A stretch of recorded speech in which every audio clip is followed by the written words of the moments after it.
হে বোকা ইনসান মানব জাতি, তুই আমাকে কেন ডেকেছিস বল? তুই আমাকে কেন ডেকেছিস বল?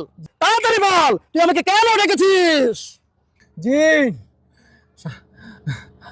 রমজান আসছে আমাদের দেশে সব। থাম থাম, তুই আগে আমাকে এটা তো বল, আমি কোন মুল্লুকে রয়েছি পৃথিবীর বুকে? এটা কোন জমিন? আমি কোথায় আছি বল তুই আমাকে।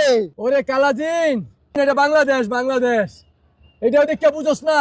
বাংলাদেশ নাম শুনেছি, তাই তো বলি এখানকার বাতাস এত ভারী কেন, এত কালো ধোঁয়া কেন, আমার নিঃশ্বাস নিতে কেন কষ্ট হচ্ছিল? আর নদীগুলোতে এত আবর্জনা আর পলিথিন ভরা কেন? সে যাই হোক, বল তোর কি সমস্যা? তুই আমাকে কেন ডেকেছিস বল, তাড়াতাড়ি বল। জি, রমজান আসছে আমাদের দেশে সব কিছুর দাম বাড়ায়।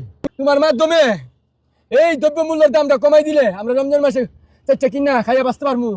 কেন রে বোকা ইনসান মানব জাতি, পৃথিবীর সব দেশেই তো এই রমজান উপলক্ষে সব জিনিসপত্রের দাম কমিয়ে দেয়, যাতে সাধারণ মানুষ এই জিনিসপত্রগুলো কম দামে কিনে রোজা রাখতে পারে, নামাজ পড়তে পারে, আল্লাহর কাজ করতে পারে।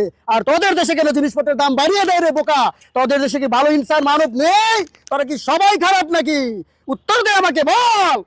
জিন, এই যে 2 দিন পর পর আমাদের দেশে সরকার পাল্টায়, এইসব সমস্যার কারণেই আমাদের এই অবস্থা। কিছু একটা করেন জিন। এই ছোটখাটো মামুলি সমস্যার কারণে তোরা জিনদেরকে ডাকিস। যাই হোক, আমি শুনেছি তোদের দেশে বলে গণ অভ্যুত্থান হয়েছিল।